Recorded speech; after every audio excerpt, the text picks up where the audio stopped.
बिस्मिल्लाहिर्रहमानिर्रहीम। उम्मीद है आप सब खैरियत से होंगे और हम आपको फार्मेसी टेक्नीशियन के बारे में कुछ बताते हैं कि अब जो इम्तहान फार्मेसी टेक्नीशियन 2022 में हुए हैं, यानी इनके आखिरी प्रैक्टिकल का इम्तहान 31 जुलाई तक था, तो इसके बारे में भी आपको थोड़ी सी हकीकत बता दूं कि बहुत से स्टूडेंट्स को थोड़ा सा अभाम है कि मैं पता नहीं क्या बताता हूँ, वो खुद क्या बताते हैं। क्योंकि मेरे इल्म के मुताबिक ये इम्तहान वक्त से पहले हुए हैं, यानी इनका शेड्यूल नहीं बनता था। लेकिन कुदरत का निज़ाम देखें कि 2 साल जो कोरोना की वजह से कोई इम्तहान ना हुआ, यानी किसी शोबे का भी इम्तहान ना हुआ, तो इसी तरह आम एजुकेशन के इम्तहान भी प्रमोट कर दिए गए कि बगैर इम्तहान के ही अगली क्लास उनको दे दी। और सेकंड ईयर यानी फर्स्ट ईयर का इम्तहान दिया तो सेकंड ईयर में उनके कुछ पेपर के इम्तहान लेकर उनको प्रमोट कर दिया, अंदाजा लगा के एक परसेंटेज के हिसाब से नंबर दे के उनको आगे कर दिया। किसके साथ फायदा हुआ किसी का और किसी के साथ धोखा हुआ, वो भी लोग पछताते रहे बेचारे। लेकिन ये इम्तहान मेडिकल के बिल्कुल ना हुए।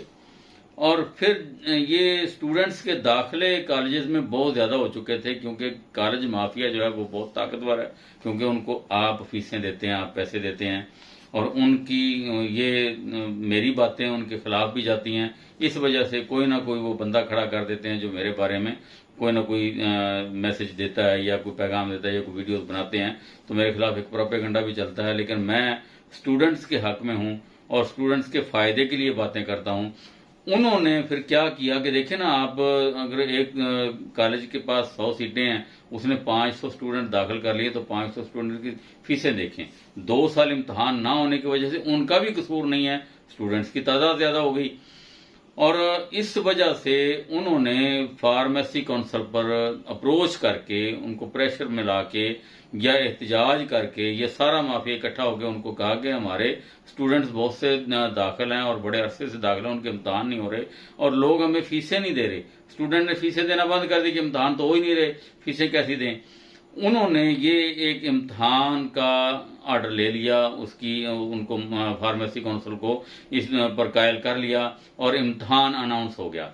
उस इम्तहान की आड़ में कॉलेज माफिया ने सारी फीसें इकट्ठी कर ली, यानी अगला शेड्यूल भी खुद ब खुद ही जारी कर दिया कि ये अब जून में इम्तहान हो जाएंगे। इसके बाद अगला जो 2020-22 का वो भी अगले महीने हो जाएगा और 21-23 का उससे अगले महीने हो जाएगा, यानी लगातार इम्तहान होंगे और सारे के सारे स्टूडेंट फारग हो जाएंगे।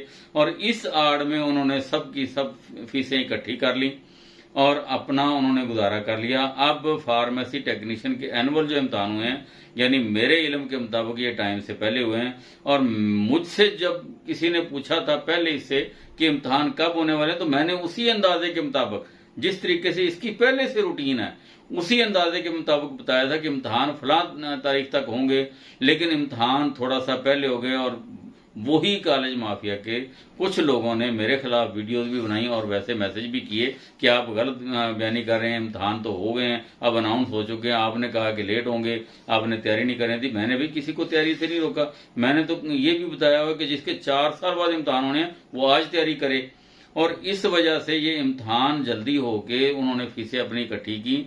अगले इम्तहान की वो डेट अगस्त की आखिरी तारीखें दी हुई हैं, जुलाई की भी आखिरी तारीखें उन्होंने दी हुई थी, नहीं हो रहे, ना कोई शेड्यूल आया।